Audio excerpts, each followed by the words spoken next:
Assalamualaikum warahmatullahi wabarakatuh. Perkenalkan, saya Rizdian Nur Akbar dengan NIM 191011202035 dan rekan saya bernama Maulida Oktavia dengan NIM 191011201086. Kami dari kelompok 7 ingin mempresentasikan pelanggaran etika bisnis pada kasus Bank Senturi. Pendahuluan, etika bisnis tidak akan pernah mati, selalu ada selama bisnis itu berlangsung. Etika bisnis membentuk suatu bisnis pada perusahaan menjadi bisnis yang kuat, yang menciptakan nilai yang tinggi pada perusahaan. Bisnis yang baik tidak hanya bisnis yang menguntungkan, tetapi juga bisnis yang baik secara moral. Namun, kenyataannya masih banyak perusahaan yang dalam menjalankan kegiatan bisnis mereka tidak menerapkan etika dan norma yang mengakibatkan kerugian pada orang lain. Salah satu kasus penipuan dan korupsi yang masih menjadi topik pembicaraan hingga saat ini, yaitu kasus penipuan dan korupsi yang terjadi pada Bank Senturi. Bank Senturi mengalami krisis pada akhir tahun 2008, di mana Bank Senturi mengalami kalah clearing, tepatnya pada tanggal 10 November 2008. Hingga akhirnya Bank Senturi menderita kesulitan likuidasi. Krisis yang dialami oleh Bank Senturi ini bukan dikarenakan krisis global, namun dikarenakan permasalahan yang terjadi pada internal Bank Senturi. Akibat dari kalah clearing dan kesulitan likuidasi yang dialami oleh Bank Senturi, maka Bank Indonesia bersama dengan KSSK pada tanggal 20 November 2008 yang menetapkan bahwa Bank Senturi sebagai bank gagal yang berdampak sistematis memberikan kerugian pada nasabah. Dampak berantai yang terlihat yaitu banyak nasabah yang merasa dirugikan akibat permintaan pencairan dana mereka tidak dapat dipenuhi oleh Bank Senturi. Nasabah tidak dapat melakukan transaksi tunai maupun transaksi non-tunai. Hasil penyelidikan yang dilakukan Bank Indonesia menemukan bahwa Bank Senturi mengalami berbagai permasalahan, terutama berkaitan dengan kepemilikan surat-surat berharga atau disingkat SSB yang berkualitas rendah. Dugaan pelanggaran batas maksimum pemberian kredit yang disingkat BMPK oleh pengurus bank, dan dugaan pelanggaran posisi devisa neto atau disingkat PDN. Kronologi kasus Bank Senturi. Bank Senturi pada mulanya didirikan dengan nama Bank CIC pada tahun 1989.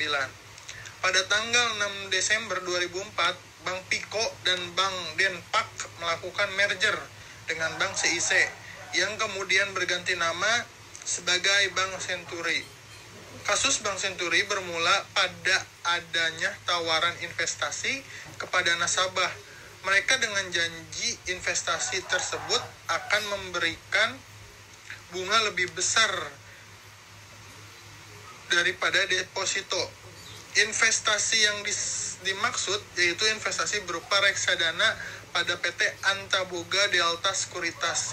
PT Antaboga Delta Sekuritas merupakan pemilik saham dari Bank Senturi, sehingga investasi yang dilakukan merupakan investasi yang aman dan bunga reksadana yang didapat akan jauh lebih dari bunga deposito.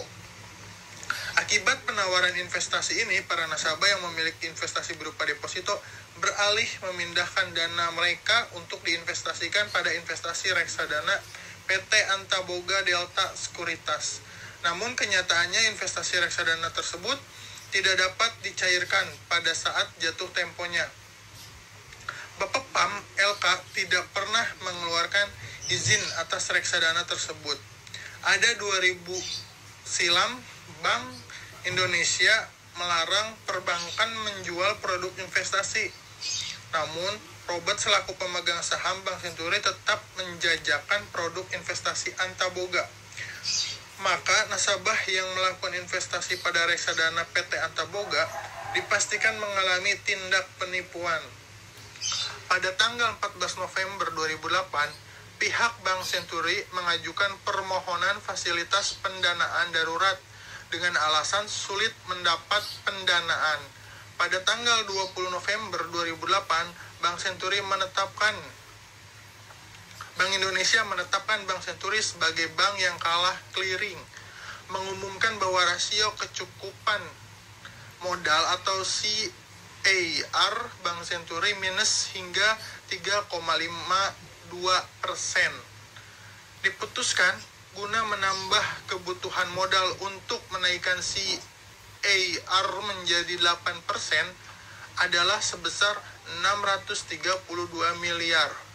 Bank Indonesia juga melakukan pemeriksaan yang hasilnya menyatakan bahwa Bank Senturi mengalami berbagai permasalahan, terutama berkaitan dengan kepemilikan surat-surat berharga yang berkualitas rendah, dugaan pelanggaran batas maksimal pemberian kredit BMPK oleh pengurus bank, dan dugaan pelanggaran posisi devisa neto PDN. Setelah penyidikan yang dilakukan Bank Indonesia, 8 pejabat Bank Senturi dicekal. Mereka adalah Sualiaman AB, Komisaris Utama, Purwanto Kamajadi, Komisaris, Rusli Prakarta, Komisaris, Hermanus Hasan Muslim, Direktur Utama, Lilaka Bondukusumo, Direktur Pemasaran, Edward MC Tumorang, Direktur Kepatuhan, dan Robert Tantular, pemegang saham. Kasus Bank Senturi tidak hanya berhenti pada kasus penipuan yang dilakukan manajemen pihak Bank Senturi. Kasus ini berlanjut hingga pada pembengkakan pemberian suntikan dana modal yang diberikan oleh lembaga penjamin simpanan kepada Bank Senturi yang mencapai hingga 6,7 miliar rupiah. Padahal awalnya pemerintah hanya meminta persetujuan 1,3 triliun untuk Bank Senturi. Menteri Keuangan Sri Mulyani menegaskan kepada DPR jika Bank Senturi ditutup akan berdampak sistemik pada perbankan Indonesia. Pada hari yang sama pula, Wakil Ketua Komisi Pemberantasan Korupsi Bibit Samad Trianto menyatakan bahwa kasus Bank Senturi itu sudah ditingkatkan statusnya menjadi penyelidikan. Berbagai kejanggalan ditemukan dalam kasus tersebut. Bahkan KPK berencana menyergap seorang petinggi kepolisian yang diduga menerima suap dari kasus itu. Kejanggalan semakin menguat ketika Badan Pemeriksa Keuangan laporan awal terhadap Bank Senturi sebanyak 8 halaman beredar luas di masyarakat. Laporan tersebut mengungkapkan banyak kelemahan dan kejanggalan serius di balik penyelamatan Bank Senturi. Dan ada dugaan pelanggaran kebijakan dalam memberikan bantuan ke Bank Senturi, hingga dugaan adanya tindak korupsi dalam penanganan kasus Bank Senturi. Selanjutnya akan dilanjutkan oleh rekan saya. Jadi kesimpulannya, kasus Bank Senturi merupakan salah satu contoh kasus yang melanggar etika dalam bisnis. Kasus Bank Senturi melanggar 4 dasar moral dalam etika, yaitu utilitarianisme, konsep hak, keadilan, dan perhatian. Kasus Bank Senturi tidak hanya berkaitan dengan tindak penipuan, namun juga terdapat tindak pidana korupsi dalam aliran dana bantuan suntikan modal. Kasus Bank Senturi hingga saat ini masih belum benar-benar terpampang jelas, walaupun sebagian pihak yang terkait dengan kasus ini telah divonis dan dijatuhi hukuman di pengadilan. Kasus Bank Senturi memberikan kerugian terhadap nasabahnya, pemerintah, negara, lembaga keuangan, dunia perbankan, serta masyarakat. Itulah contoh dari pelanggaran etika bisnis kasus Bank Senturi. Dari kelompok 7, sekian, terima kasih.